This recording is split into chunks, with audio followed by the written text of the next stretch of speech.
Hello and welcome back, everybody. This is Noah, and in this video we are going to go through some examples explaining how to find the domain and range of a function that is described graphically. We're going to start with a pretty simple function. This function f of x in part A here. Let me read the instructions. It says, given the functions in the attached image, determine their domain and range. So the part A, we have a function f of x, and it's only defined at 3 points. We have the points -2, 4, 3, 4, and 5, 1.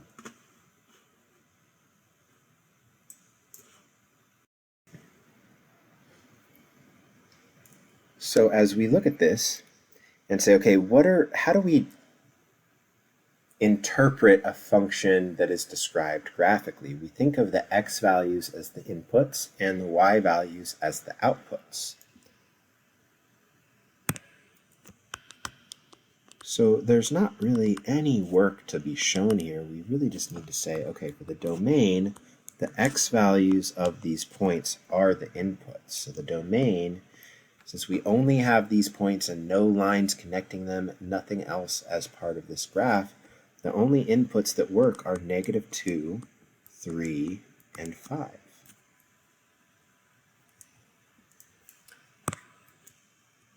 The possible outputs we get for this function are the different y values that we see on these points. Here, for the point -2, 4, the output is 4. For the point 3, 4, the output is 4 again. And then for the point 5, 1, the output is 1. So the only outputs that we're getting are the numbers 4 and 1. So we will say that the range equals the set including the numbers 4 and 1 and nothing else. Remember, commas mean that we're skipping everything between these numbers. So for the domain, which equals the set of -2, 3, and 5, the numbers between -2 and 3 are not included. The numbers between 3 and 5 are not included.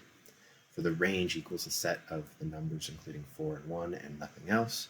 It's just those numbers, right? There's nothing in between them for the range. The graph does not take on y values between 1 and 4 at all. It is just the specific outputs.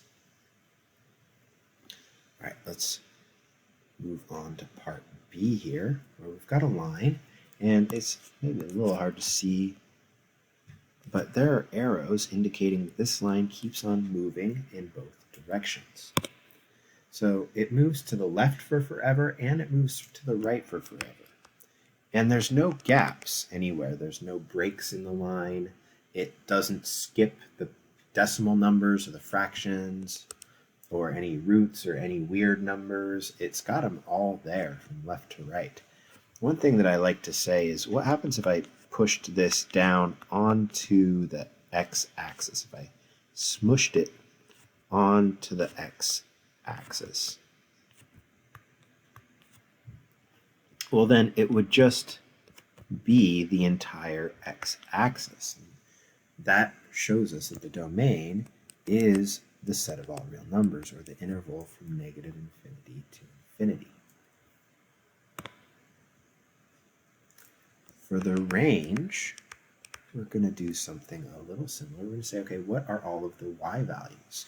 As I read this and I say, if I look at all the points on the line, remember this line is a connection of all of the points. We're not skipping any. Well, all of the y values are getting taken on because the graph keeps on going up for forever and it keeps on going down for forever, and there are, again, no gaps in it. So we can say the range is -infinity to infinity as well. And for the range, what we can do is we can take and we can smash the line, the graph, onto the y-axis instead of the x-axis to say, okay, if I smashed it onto the y-axis, what values do we get? So here, I smash it over here.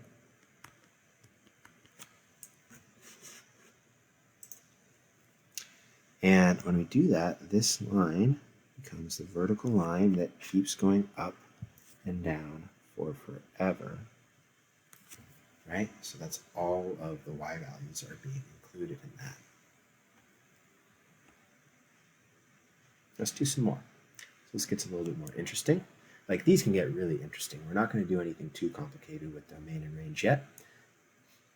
But we have functions that can input and output all sorts of different things with all sorts of different gaps. We can actually get really creative in how we design them. So right now we're just trying to get used to that, right? So for this function, we want to think about the domain. And so if I'm reading left to right, if I'm traveling along this line from left to right, what's the farthest left input that we get? The farthest left input is -3, and the farthest right input is 0. And it doesn't skip any inputs as we go along the line. All of them are included.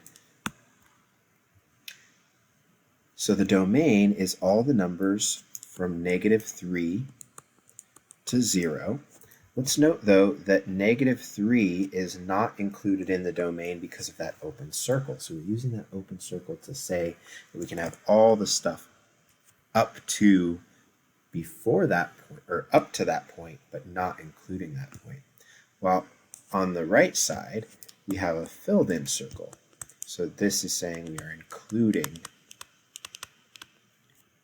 the point 0,3. And the open circle says that we are excluding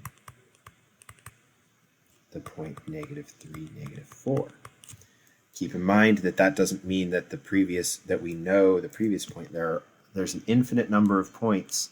Just if I could zoom in and zoom in and zoom in and zoom in, there's an infinite number of points right in here.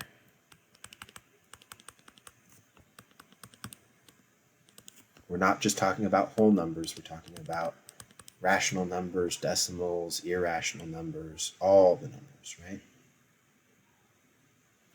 So on the left, the farthest left we can get for our inputs is -3, but not including. And then the farthest right we can get is 0, and we can include 0 here. All right, I want to show this, the smashing idea that I was saying a second ago. So if I took this and smashed it onto the x-axis, just straight up and down, then it would start at -3, and then it would go to 0. And I want to copy that open circle. The open circle is like a parentheses. The closed circle is like a bracket, same meanings.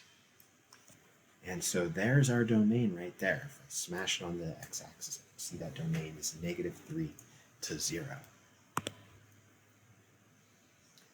All right, for the range, we're going to say, okay, what's the lowest value that we can get?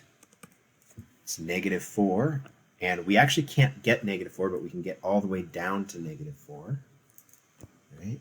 So we get all the way close to it, but we can't quite get there. And then as we move up the line, we get all the way up to the number 3, including the number 3. So the range is all the numbers from -4 up to +3, including 3. And another way to visualize this is to say, what happens if we smashed this picture to the right onto the y-axis?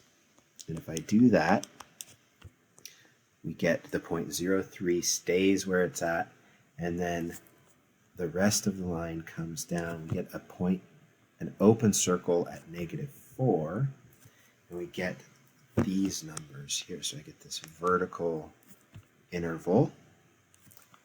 I don't skip anything that comes up from -4. It goes all the way up to +3, excluding -4, including +3.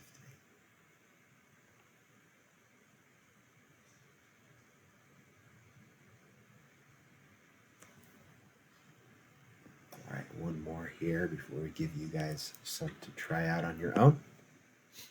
Here the function g of x is given by this. It looks like a downward-facing parabola, but it's not complete, right? It's cut off at these endpoints. We have the left endpoint at -4, -4. We have a vertex that I'm going to mention here. That's at the point -2, 4. And we have a right endpoint of -1, +2. So if we look at the x values, the lowest input possible is -4, and the highest input possible is -1, and we can have all of the x values in between -4 and -1. None get skipped. If we do that little visual trick of pushing this up onto the x-axis or down onto the x-axis, if we move it straight down, then we get this interval from -4 to -1, including the endpoints, and that's our domain. For the range, this is where we get something a little bit more interesting.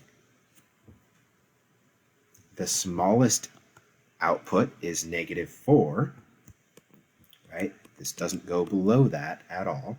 It doesn't skip any values as we move our way along the parabola. It gets to a highest value of 4 at the top of the parabola, and then it comes back down, and it repeats these y values between 2 and 4.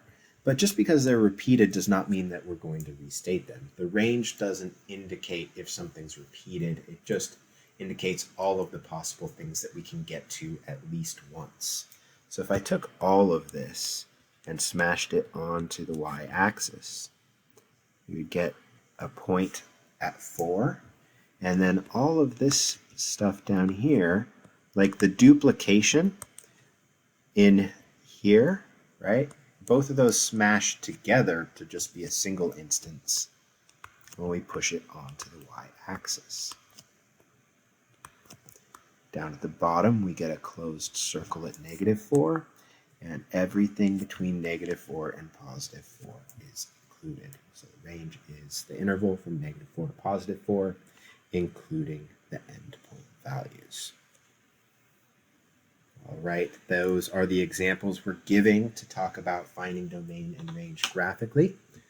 Make sure you pause, rewind, taking some good notes, understand what we're doing here. Go ahead, and if you've, go ahead and move on and do the Now You Try problems from my Domo on this topic now, and then watch the next video to check your solutions. Thank you much. We'll see you in the next one.